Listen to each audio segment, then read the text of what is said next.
All right, Seth, thanks for coming on and talking with me today. Great. I'm glad to be here, Jake. Thanks for having me. So I became familiar with your work through your book, Retrain Your Brain, which is a 7-week cognitive behavioral therapy workbook. So I figured, and since that's mostly the topic of this conversation, I figured if we could lay a little bit of background and groundwork for this conversation. What is your background and what led you into writing this book? Well, my background is in first psychology, and then within psychology, more of a cognitive behavioral approach. So it's an evidence-based, so research-based way of thinking about psychotherapy for common issues like anxiety, depression, trauma, those kinds of things. So I was really steeped in that training, and that was really the way I was practicing. And then I started to write and blog about some of those ideas, which then led a publisher to notice my work and reach out and ask about, would I be interested in writing a workbook that really summarizes my approach and offers a step-by-step guide for people who are interested in doing it, who maybe don't have access to a therapist, can't afford therapy, or that sort of thing. So I jumped at the chance. This was early 2016. Seems like a long time ago now, and that was it. And it was a great writing experience, a great editorial collaboration, and the book has done better than I expected that it would. And it's been cool to see some of the feedback from people I'll probably never meet, but they're Right. saying like I found these ideas really helpful, and it's kind of the best we can hope for. Yeah. Yes. So in the beginning, you go over some of the context for CBT. So I guess just briefly, what is the cognitive element mostly focusing on? What's the behavioral element? When, why, and how were those put together? And like how do those two different parts work together to create one integrated system? Yeah. Well, looking at it now, it seems almost inevitable that cognitive and behavioral therapies would come together. But in the 1950s, there was a very strong behavioral focus, really to the exclusion of anything happening in the quote-unquote black box of the mind, because you couldn't actually observe thoughts. And so strict behaviorists thought that it doesn't really matter what you think. The only thing you can accurately measure is behavior. And so that influenced therapies for things like phobias, obsessive compulsive disorder. And so that was one strand, and there were some really effective approaches there, like for pretty straightforward behavioral approaches for depression. Like if you just work with someone or work with yourself to do more rewarding activities, so things that bring you a sense of enjoyment and a sense of accomplishment, then that tends to be a really effective treatment for depression. Medication can be as effective as behavioral approaches, but that's an evidence-based treatment for depression. So then there was, maybe a decade later or so, there was this competing strand of cognitive therapy where there was an explicit emphasis on thinking, with the recognition that the things that we think tend to really affect the way that we feel and things that we do. Like if let's say you have an exam to study for, and you think to yourself, like, I'm never going to learn this, why should I bother to study anyway? Chances are, you can imagine how you're going to feel. You probably will feel disheartened, maybe a little, probably unmotivated, and it might lead you not to study, to decide, like, screw it, I'll just do something else. So those were two separate approaches initially, but then it didn't take long to see that, and probably some people saw it right away, that those two are really kind of inextricably connected to each other. Yeah. Or what we do affects our thinking, how we think affects our actions, and both of those affect and are related to our emotions. So now in CBT, really, you'll often see this triangle where you have your thoughts often at the top, and then feelings on one of the lower corners and actions on the other. And each of those is connected to the other two, and there are effects in all directions. So the core idea of CBT now really is that the things that we think and things that we do, which are, at least to some extent, under our control, as we change those two things in healthy directions, it also tends to change the other parts of that triangle. So change your thoughts, you can improve your actions, improve how you feel. Change your actions, you can change your thoughts, change your emotions. Yeah. So we don't tend to work on the emotion corner directly, right? Yeah. We work on the stuff we can change, and emotions often follow. Yeah. It seems like CBT has a much more practical, simpler, proactive, and prospective approach compared to something like psychoanalysis, which can be pretty abstract and retrospective. Is there, especially if you're trying to stick to something science-based, I know it seems pretty difficult to like prove much evidence to some of the claims that were made by some of the psychoanalysts. Is there an element to incorporating any of that, or do you mostly steer clear of the unconscious and the speculations around symbolism of your ideas and things like that? Is there an element to that in CBT? Well, it's a great question, Jake. I think, I mean, a lot of CBT really did develop as a reaction to and against psychoanalysis, and then the kind of more modern versions of psychodynamic therapy and psychotherapy. But I don't exclude those approaches so much because I'm opposed to them, because when there are well-done research studies of non-CBT types of approaches like psychodynamic approaches, you tend to find good outcomes from the treatments. If you compare CBT and other approaches head to head, you don't tend to find an advantage for CBT unless it's something with a very specific kind of identified process, like obsessive compulsive disorder, that really needs a specific treatment like exposure and response prevention. So I have a lot of respect for my psychodynamic colleagues, and I see a lot of value in the approaches, and there's a real richness to psychodynamic theory in terms of being able to think of dynamics that are even more hidden than the kind of more intuitive cognitive dynamics that we often ignore and take for granted. Things like understanding that if I'm having an emotion, for example, that I feel uncomfortable about, let's say I'm pissed off at someone, but I don't feel, without realizing it, I don't feel comfortable expressing that anger or annoyance. Yeah.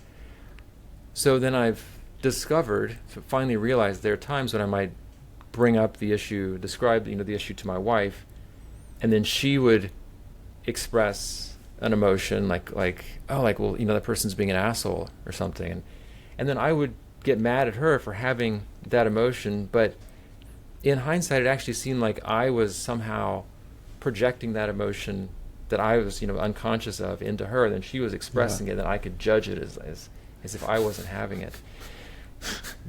You could probably get there from a cognitive approach, but it's a known thing in psychodynamic theories. So that's just one example, but I don't think of CBT so much as displacing dynamic approaches, more as complementing and offering an alternative.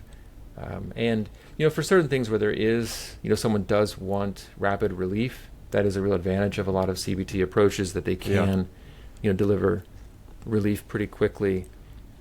And finally, just the self-guided possibility, I think, is a lot greater with something like CBT that is so intuitive and straightforward, as opposed to something where dynamic therapy really, the type that I know of, really relies on a relationship, and that the transference of old relationship patterns onto the client therapist relationship. CBT, for better and for worse, doesn't rely on that type of dynamic. Yeah. Yeah, that's one of the things that I like a lot about it, and you compare it to physical therapy, like Yeah. being similar in that way. And having a sports background and being through several bouts of physical therapy, I like it very much takes on that nature. It's like it's similar to an exercise program where like it lays out these very actionable and simple steps, like breaking things down, making them more clear so that you don't have to rely on a trainer necessarily, or you can work with one. What are the benefits of bringing a workbook like that, or just having a therapist create one for you versus trying to do it independently? Does that kind of depend on the person for who benefits more from it, or like is there a specific approach in either direction that typically works better? Well, we don't know specifically who's going to, individual by individual, who's going to respond best to therapy in general, or to this therapy or that therapy, or self-guided versus with another person. What we do know from a lot of research is that on average, an individual therapy with another person will tend to get better results than a therapy with than like a book or app guided therapy. So yeah, it does make sense, especially when the person has more severe symptoms. Sure. So when obviously if someone is really dealing with serious suicidal thoughts or that sort of thing, then we want them to be in under the care of a professional. Mm-hmm. But for a lot of people, they find a lot of help just by doing things on their own, and there are real advantages to being able to do that. The time saved is a big one. A lot of people can't afford or don't want to take off the time for work or from other responsibilities to go to therapy. There's a lot of travel involved unless someone's doing it over Zoom, I guess, like so many are now. And there's just it's often not easy to find a therapist. People are often booked, so there can be a kind of what we call a stepped care model where you have kind of a pyramid of ascending levels of intensity of intervention, and at the bottom you have things like books and apps that are relatively quick, inexpensive. A lot of people have access to them, and then for those who don't respond well at that level of care, then there are higher levels where there's more intensive involvement of professionals. You mentioned earlier how direct CBT can be and how quickly you can get relief from it. How does it compare to like with depression compared to something like an SSRI or maybe with anxiety and anti-anxiety drug? Are they often used in tandem? Is there one that you try to go for first? What's the difference between those approaches? Yeah, good question. A lot of people wonder this. Do I need to take medication? Do I have to get both therapies? So both evidence-based treatment like CBT and not only CBT, other types of therapies have been shown to work as well. And medications like the SSRIs are considered first-line treatments for major depression, for a lot of conditions. There's some studies showing that one approach versus another might have a more rapid onset of response, but in the end, on average, well-tested psychotherapies and medication tend to produce basically equivalent results. They help typically maybe 60% of people if we're talking about depression. Some of those experience full remission. Others will experience they're significantly better, but still dealing with a fair amount of symptoms. And then a lot of people have both therapy and medication. I do like to just let people know, because I think there's kind of a mythology that's built up around antidepressant medications that we know this is a biologically based condition, depression, and so it has you have to have the quote unquote real treatment, which is medication. A lot of people find medication to be helpful. even life-saving. And at the same time, there are other approaches that have been shown to work. Not everybody needs medication. Yeah. So it's, there are some studies showing that there's no this is a big paper that came out, I think in 2010, actually out of University of Pennsylvania. Rob DeRubis's lab. First author was Jay Fournier. But they found that if you look at response to placebo versus an antidepressant medication across the spectrum of severity, so you ask, for a given level of, mild, moderate, severe, very severe depression, how much of a separation is there between placebo and antidepressant medication?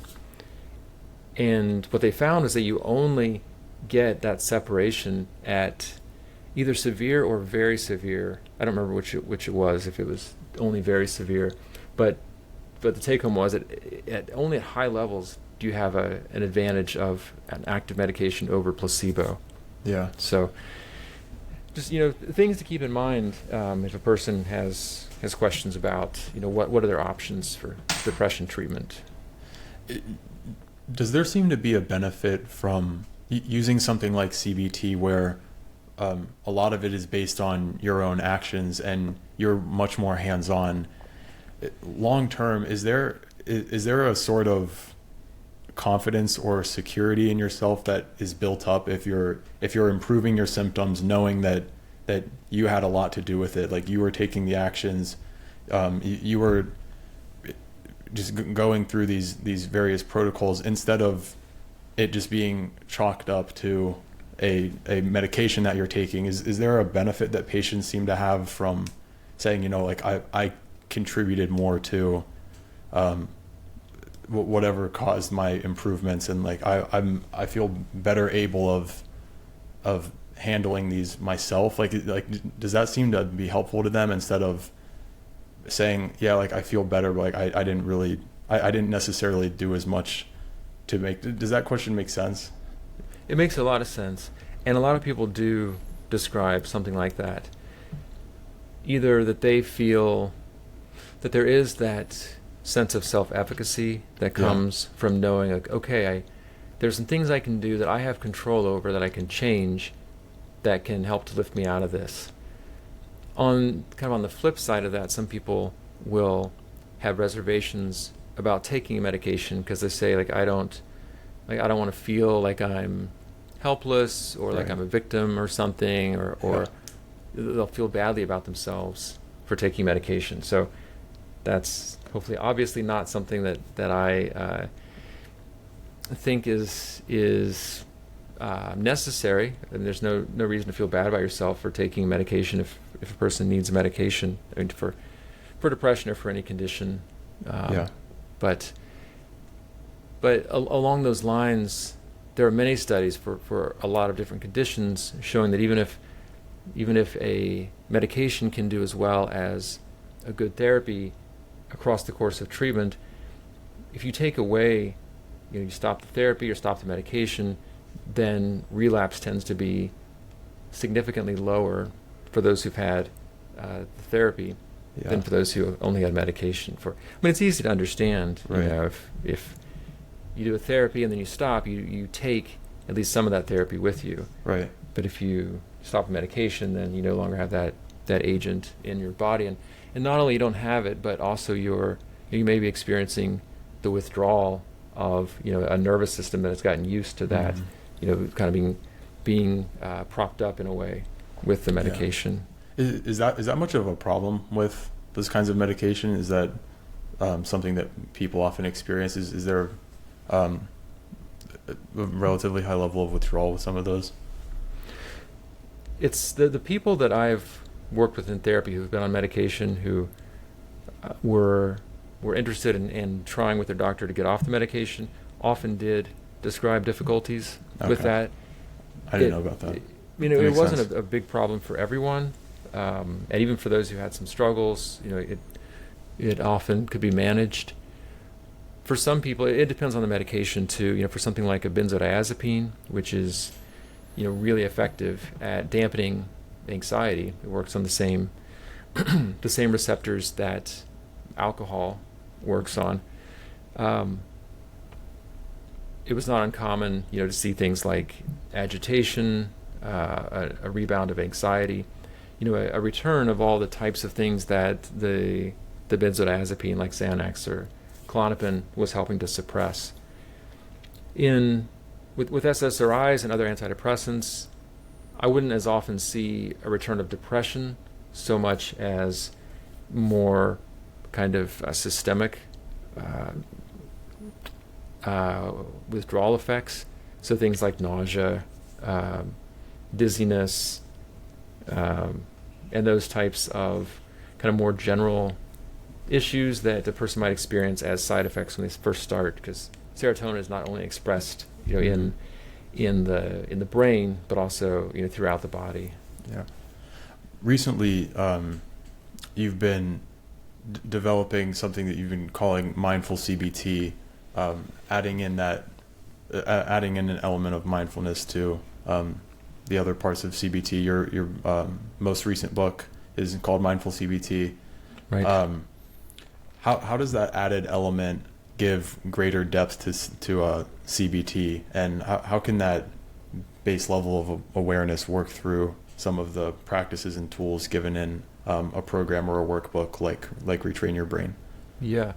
Well, I'm really interested in this question. I was initially asked, when I was writing this book, I was really interested in including a section or incorporating mindfulness throughout the book, but we just didn't have the pages to be able to do it justice, I thought. So in the follow-up book that I did with the same publisher, I did incorporate mindfulness more, but it was like a parallel edition. It was like there are cognitive approaches, behavioral approaches, and mindfulness approaches, and it wasn't really integrated in the way that I came to see it could be, to experience the full potential of a mindful cognitive behavioral therapy approach. So I can give you an example, maybe from my own life. Mm-hmm. A few years ago, probably funny to think about it now. Probably around the time that I was writing that first book, I was just starting to have some symptoms that turned into chronic physical symptoms, a wide range of things like intolerance of heat and cold, trouble sleeping, a feeling of like I was wearing lead boots, just profound exhaustion like I'd never experienced, losing hair in certain parts of my body, visual problems, reflux, like all this like long list of symptoms that nobody could really understand or account for. So I went to lots of doctors. It was this years long thing that I'm still kind of in the tail end of. And what from a cognitive approach, I could identify like, okay, what are my? It wasn't just the physical stuff I was dealing with. Then there was all the stress that was related to it. The questions about like, am I going to have to keep cutting back my work hours? What if I can't provide financially? And so I could use a cognitive approach to identify some of those thoughts and ask myself, well, how likely is it that actually would happen, and to look for alternatives and different ways of thinking about it, and some of those were helpful, but they were also limited because, well, on the one hand, I mean, it really might have been and turned out to be about as not as bad as I feared, but definitely worse than I wanted it to be. And I couldn't just reassure myself that like, oh, that's just distorted thinking. Like, let me identify the distortion and think of a more accurate way of thinking. Like, no, really, it sucked, and there was no end in sight and no clear path to improvement. So that was part of the issue. And the other part was, as long as this is a general principle, But as long as we're relying on things working out the way we want them to, it's a tenuous place to be. You know, if I'm telling myself, I'll be okay as long as, and fill in the blank. Right. Whatever goes in the blank is not going to be guaranteed. Yeah. Because there's that kind of assurance just doesn't exist. And I think on a deep level, we know that. I think that's why there tends to be so much anxiety and fear about the future, because we understand on a deep level that it's uncertain. So a mindful approach, mindfulness is about, you know, being present with what is and opening to it, rather than fighting reality or insisting that things be the way that we think they ought to be. Mm-hmm. And that approach has been so much more life-giving to me over these past few years. Yeah. To recognize, like, oh, you know what? Like, maybe the error in my thinking is not in expecting things to go badly, but in assuming that I can only be okay if things work out well. And that sort of deeper core belief, I think, is really what I've been working to sort of rewrite these past few years. So that balances out some of the pursuit of something like a CBT workbook, or a CBT approach, which is very goal oriented, very like, this is, you know, the first part of it's like taking stock. What do I like? What do I not like? What do I want to improve? And then it's laying out, like, these are the things I can do. This is, you know, this is how to get those things.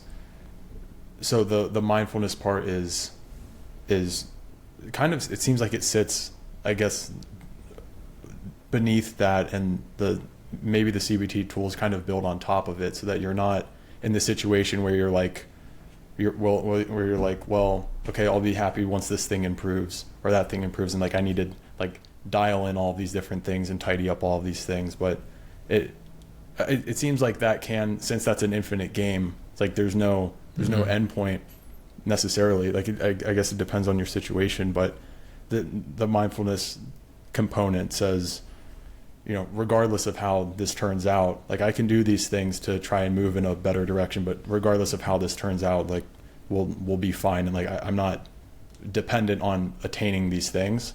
Is that the balance that you're striking there? Yeah, no, that's exactly how I see it, Jake. Yeah, I like that idea. Yeah. Yeah, it's a great summary, and I like a number of things you said there. I like the infinite game, I think, is a great description. We're not going to win that game. You know, as long as we're playing the game of I will be okay if, then there's no peace, no real peace that's found there. And also, I appreciate that you're not drawing an opposition between mindfulness and, you know, CBT. Yeah, they don't seem opposed at all. No, and on the surface, they can seem that way at times, in that here you're trying to change your thoughts versus just accept thoughts, not argue with them.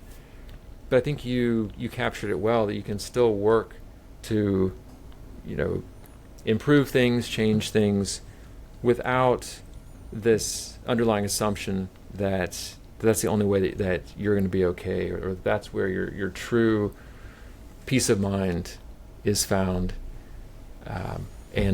You said that mindfulness lies underneath, and I think that's exactly how I think about it. I thought about calling it mindfulness, maybe like mindfulness grounded CBT, or something like that. You know, because it is. I do think of it as a context, like the ground that these other things are in. It's not a corner of a triangle, you know, on equal footing. It really is. Yeah. It's something that pervades the other two, or I think of it as a depth dimension. You know, you can take that CBT triangle and then turn it into a wedge, and the wedge is, you know, where you are in relation to, or kind of your level of mindfulness within any of those dimensions. I guess one thing that may seem like a point of tension would be a lot of mindfulness, as far as I understand it, is I guess sinking into the present and being paying more attention to the things around you in the moment, instead of being so caught up in like what's going to happen or what may happen or what you do need to do. At times, sometimes for me, it's very difficult to, like, if there's something that I'm trying to do or something that I'm trying to achieve, it seems very difficult to balance those two poles, because there is an element of like future planning and like if I have to get these things done and these things right in order to get that thing. How do you balance being more present while also making some of those improvements? I guess I think sometimes it's so easy to get pulled into just like future planning all the time until you get to a point where it's like nothing that you ever reach even really matters because you're always just thinking about the next thing. Right. Yeah. Well, more and more I think about mindfulness as allowing. So whatever is happening in our experience, mindfulness doesn't draw.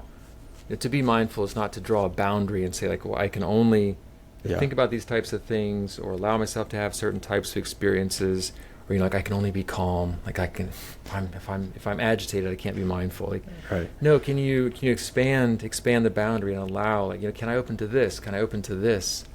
So with planning for the future, maybe a good comparison is, well, even just today I was walking somewhere. Where was I walking? I walked my daughter to school and I was walking home afterwards, and I kept finding myself ahead of myself. Yeah. I kept realizing like, oh, I'm walking as if I'm trying to get somewhere I'm not, instead of I can be walking right where I am and I'm still pointed and going in the same direction, but as I'm doing it, I'm right where I am.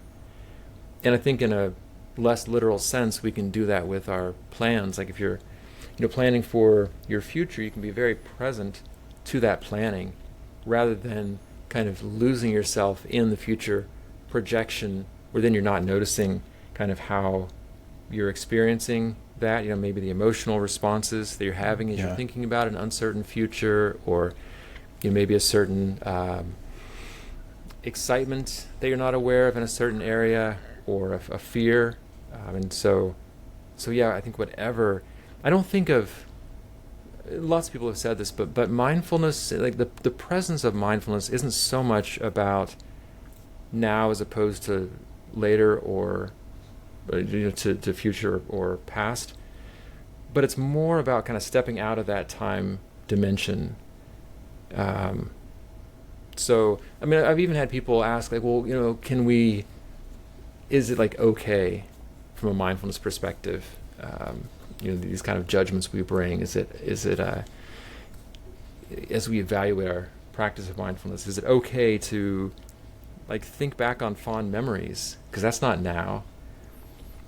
But again, if it's not providing freedom to have your experience, right, then it's probably something else. It's probably not mindfulness. So is it more of just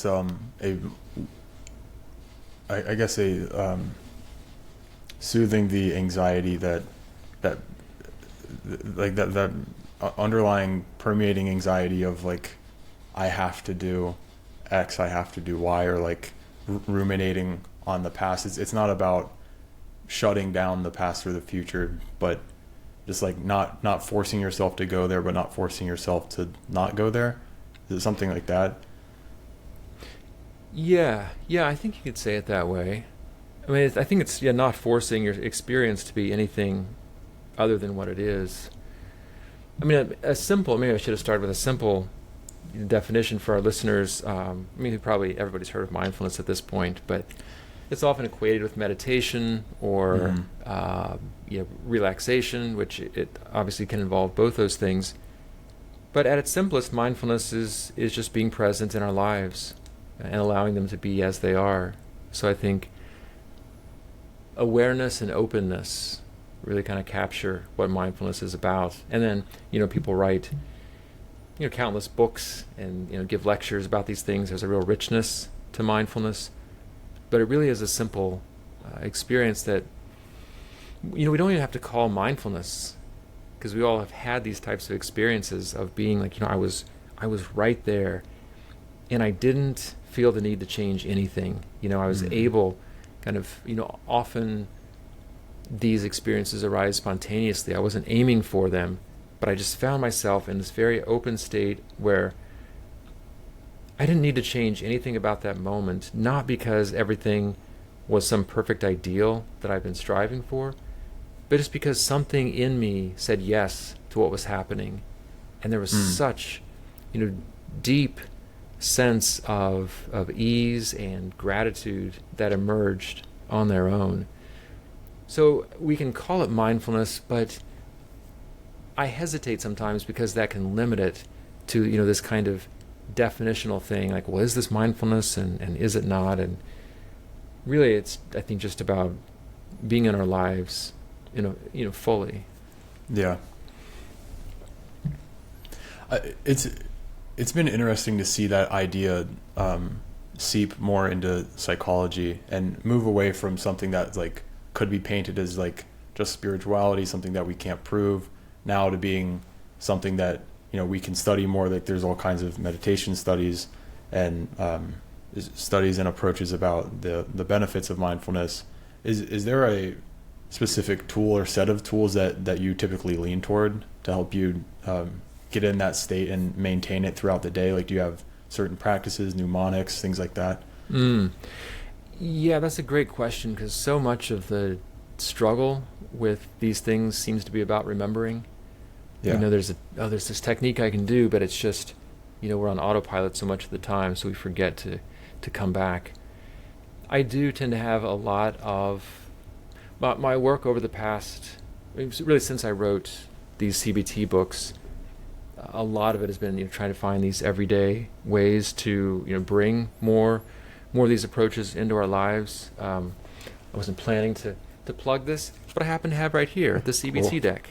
So it's each card is a short practice. Nice. That a person can use that come from cognitive, behavioral, or mindfulness approaches. So I like to pick a few that a few favorites and then practice those at various points.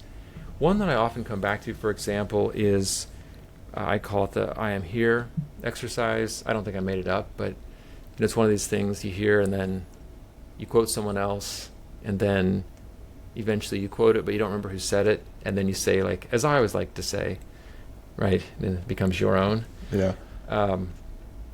So I call it the I am here meditation. So if when we're finding ourselves scattered and stressed and anxious, it tends to be calming just to kind of come back to ourselves, come back to our bodies, to our surroundings.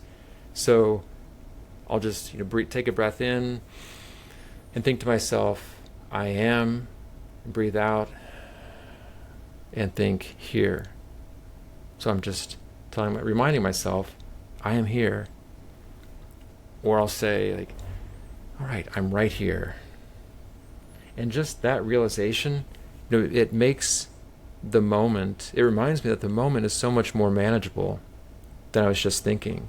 Yeah. Because our minds, again, for better and for worse, are able to, they can hold so much. They can imagine, all the possible things that could go wrong. Whereas what's happening in the moment, even if it's not great, even if we're dealing with a problem, it's circumscribed. Like the present can only contain so much. So it tends to be de-stressing to come back, whereas projecting in the future tends to be distressing. Yeah, I was talking to about a week ago. I was talking to Mark Leary. We were talking about this. Our mind has a pretty incredible ability to pinpoint and focus on things, but often it just runs wild and causes a lot of problems. There's a theme in mindfulness and being present that emphasizes letting thoughts kind of flow by, and not being too attached to them or clinging to them too much.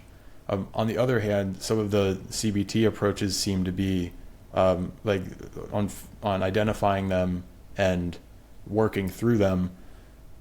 How do you strike that balance of many of these thoughts may be unnecessary and a lot of this is just kind of noise versus this is actually one that's worth pinpointing, clarifying, giving some form to, and digging down deeper with? Because of course we can't do that with all of them because there's so much noise all the time. How do you discern which ones to say I'm going to let these go, and but there might be one that's nagging where you're like, this one I feel like I should dive into more. Right. Yeah, this comes up a lot. So initially we'll tend to do more of the kind of discursive, like let's write it down, let's go through the evidence for, evidence against, Yeah. and then, is there a more realistic alternative?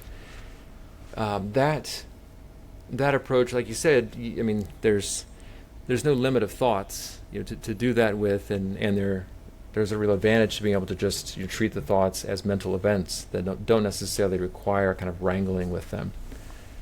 So there's some clues we can look for. One is, if something is, well, when someone is new to the approach, then I think there's value in starting to recognize, like, oh, maybe I don't have to give these thoughts so much weight, and maybe I can let some of them go in a mindful way because there's really no evidence for them. Right. So it can be a helpful initial step to debunk some of the thoughts, because they do tend to come, our most urgent thoughts do come with a lot of energy and a lot of appeal, in that they seem like they just seem true. And we might have assumed they were true for so long that the idea of we'll just let it be there as noise, it's a nice idea, but a lot of people find that it's still kind of wreaking havoc. Yeah. Because it's hitting me on a gut level. It's like, that's like if I'm having the thought, you're a loser, or you should just kill yourself. Like, you could just let those thoughts go by, but if they're, again, depends on sort of the weight that they're carrying. And then with enough kind of awareness and seeing through those, the falseness of those beliefs, then we can get to a point of saying, like, oh, there goes that thought again. I can just let it go, and it doesn't feel so dire. Mm. So, and if a person's stuck to, like, let's say they have a goal they want to move toward, whether it's sobriety, or starting to exercise, or doing activities that are going to help to lift their depression. If they're feeling blocked, I think that's another opportunity maybe to ask, well, are there thoughts that are getting in the way, and do I need to, again, look at those more closely?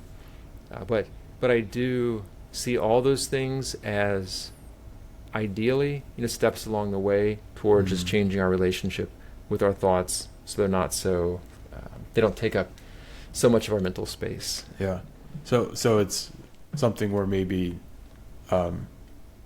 you could have more deliberate practice with in the beginning, and then, like you write about how we generally will have a core belief or a core fear that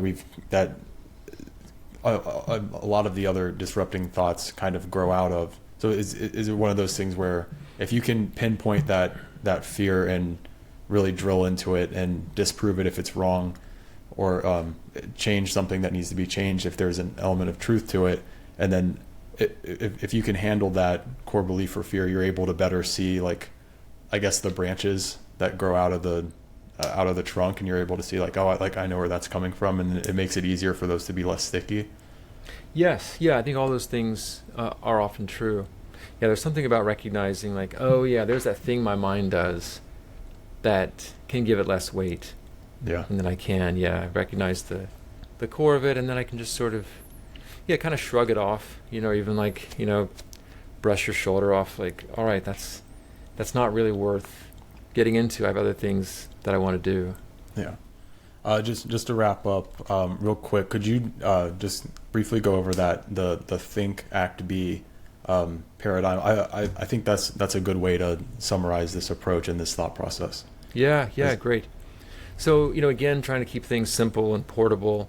Yeah. A number of years ago, actually, I guess when I had to name my blog on Psychology Today, and in discussions with my wife, came up with this idea, think, act, be. So it's, three simple words that capture the cognitive part with think, behavioral part with act, and the mindful part with be. And since then, it's become more apparent to me kind of what a strong and comprehensive and unoriginal formulation that is, which I think is great. That these are ideas that have been around a long time. Like, if you think about think, act, be, think of parallel trios we have mind, body, spirit Mm-hmm. maps on pretty cleanly to think, act, be, or Yeah. head, hands, heart. Similar type of trio. So Mm. so the things we struggle with tend to affect us on multiple levels, and so I think the most effective approach also works from these different angles. So we can lay that foundation, that grounding in mindful awareness, and then layer some mindful cognitive approaches and mindful behavioral approaches on top of that, then that can be a really, really strong approach, not just for dealing with symptoms, but for building a life that we're really excited about living.